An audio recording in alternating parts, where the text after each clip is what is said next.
నల్గొండ జిల్లాలో వివిధ గ్రామ పంచాయతీల్లో 7 నుండి 10 నెలలుగా పెండింగ్లో ఉన్న వేతనాలు వెంటనే ఇప్పించలేకపోతే కలెక్టరేట్ను ముట్టడిస్తామని తెలంగాణ గ్రామ panchayat employees and workers union జిల్లా ప్రధాన కార్యదర్శి చినపాక లక్ష్మీనారాయణ ప్రభుత్వాన్ని హెచ్చరించారు. వేతనాలు అందకపోవడం వల్ల కార్మికులు అనేక ఇబ్బందులు పడుతున్నారని తెలిపారు. సోమవారం స్థానిక దొడ్డికొమరయ్య భవన్లో సిఐటియు అనుబంధ తెలంగాణ గ్రామ panchayat employees and workers union Nalgonda జిల్లా ముఖ్య కార్యకర్తల సమావేశం జిల్లా అధ్యక్షుడు పోలే సాంబయ్య అధ్యక్షతన నిర్వహించారు. ఈ సందర్భంగా లక్ష్మీనారాయణ మాట్లాడుతూ జిల్లాలో 844 గ్రామ పంచాయతీలలో సుమారు 3400 మంది కార్మికులు పారిశుద్ధ్యం, మంచినీటి సరఫరా, వీధి లైట్ల నిర్వహణ, పన్నుల వసూలు తదితర పనులలో ఎండనక వాననక కష్టపడి పనిచేస్తున్న వారికి ఇవ్వాల్సిన కొద్దిపాటి వేతనాలు కూడా 7 నెలల నుండి 10 నెలల వరకు పెండింగ్లో ఉన్నాయని, దీనితో కార్మికులు అర్ధాకలితో అప్పుల భారంతో బతుకులు ఈడుస్తున్నారని ఆవేదన వ్యక్తం చేశారు.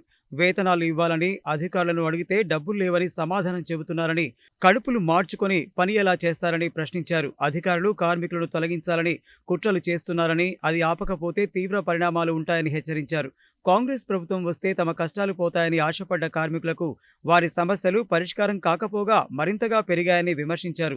ఇప్పటికైనా ప్రభుత్వానికి గ్రామ పంచాయతీ కార్మికులపైన ఏమాత్రం ప్రేమ ఉన్నా వెంటనే పెండింగ్ వేతనాలు చెల్లించాలని, కార్మికుల ఉద్యోగ భద్రతకు ముప్పుగా ఉన్న మల్టీపర్పస్ విధానాన్ని రద్దు చేయాలని, కనీస వేతనాలు చెల్లించాలని, అర్హత కలిగిన కార్మికులను పర్మనెంట్ చేయాలని డిమాండ్ చేశారు. పై సమస్యల పరిష్కారానికి ఈ నెల 28న ఎంపీడీఓ ఆఫీసుల ముందు ధర్నాలు చేస్తామని, అప్పటికీ స్పందించకపోతే జిల్లా కలెక్టర్ కార్యాలయాన్ని ముట్టడిస్తామని హెచ్చరించారు. ఈ సమావేశంలో ప్రజానాట్య మండలి జిల్లా అధ్యక్షుడు నాంపల్లి చంద్రమౌళి, యూనియన్ జిల్లా నాయకులు పొన్న అంజయ్య, ఎండి జహీర్, జి ఆశీర్వాదం, పి సర్వయ్య, ఏ కోటయ్య, ఎర్రారుణ, కత్తుల రామలింగయ్య, నాంపల్లి నరేష్, పెద్దమ్మ, సురేష్, లక్ష్మయ్య, రమేష్, లింగస్వామి, బాలమ్మ తదితరులు పాల్గొన్నారు. తెలంగాణ గ్రామ panchayat employees and workers union CITU Nalgonda జిల్లా ముఖ్య కార్యకర్తల సమావేశం దొడ్డికొమరయ్య భవన్లో జరుగుతూ ఉంది. ఈ సమావేశంలో జిల్లాలో కార్మిక వర్గం ఎదుర్కొన్నటువంటి సమస్యల మీద చర్చించి ఆందోళన పోరాట కార్యక్రమాలని రూపొందించడానికి మేము ప్లాన్ చేస్తూ ఉన్నాం. ఇలా నల్గొండ జిల్లాలో 844 పంచాయతీలు ఉన్నాయి. 3500 వర్కర్సు ఈరోజు గ్రామీణ ప్రాంతాల్లో పారిశుద్ధ్య నిర్వహణ, పన్నులు వసూలు చేయడం, నీళ్లు పెట్టడం, రకరకాల పనులు ఈరోజు గ్రామ పంచాయతీ కార్మికులుగా ఈరోజు పనిచేస్తూ ఉన్నారు. కానీ ఈ జిల్లాలో 6 నెలలుగా, 7 నెలలుగా, 10 నెలలుగా ఇలా వేతనాలు పెండింగ్లో ఉన్నటువంటి పరిస్థితి ఉంది. సర్పంచ్ కార్యదర్శులను అడిగితే, జిల్లా అధికారులను అడిగితే మా దగ్గర డబ్బులు లేవు, మేమేం చేయాలని చెప్పి ఈరోజు చెప్తా ఉన్నారు. మరి డబ్బులు లేకుండా పనెట చేయించుకుంటారో ఈరోజు అధికార యంత్రాంగం కార్మికులకు సమాధానం చెప్పాల్సినటువంటి అవసరం ఉంది. అందుకనే మేము డిమాండ్ చేస్తూ ఉన్నాం.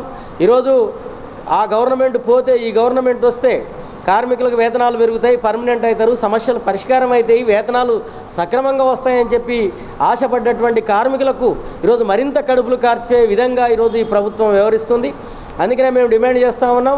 నల్గొండ జిల్లాలో పెండింగ్లో ఉన్నటువంటి వేతనాలన్నింటినీ తక్షణమే విడుదల చేయాల్సినటువంటి అవసరం ఉంది. విడుదల చేయకపోతే డిపిఓ ఆఫీస్, కలెక్టర్ ఆఫీసును ముట్టడిస్తాం. అప్పటికి కూడా దిగిరాకపోతే ఈ జిల్లాలో నిరవధిక సమ్మెకు సిద్ధమవుతామని చెప్పి ఈ జిల్లా అధికారులను ఈరోజు హెచ్చరిస్తూ ఉన్నాం. 60 సంవత్సరాలు నిండిన వారిని తీసేయడం, మల్టీపర్పస్ వర్కర్స్ విధానానికి అనుకూలంగా లేని అదనంగా ఉన్న కార్మికులను తొలగించాలని ఈ డిపిఓ గారు అక్కడక్కడ కార్మికుల దగ్గరికి పోయి చెప్పడం అనేది జరుగుతుంది. ఇందులో గ్రామ పంచాయతీ కార్మికులలో పనిచేసే కార్మికులు ఏ ఒక్క కార్మికుని తీసినా మేము అత్యధికంగా సమ్మె పాల్గొనడం ఎదిరిస్తాం. ధర్నాలు అవి చేయడం అనేది జరుగుతుంది. అదేవిధంగా గవర్నమెంట్ మారితే మా బతుకులు మారుతాయనే ఉద్దేశంతో గత గవర్నమెంట్ పక్క తొలగించడం జరిగింది.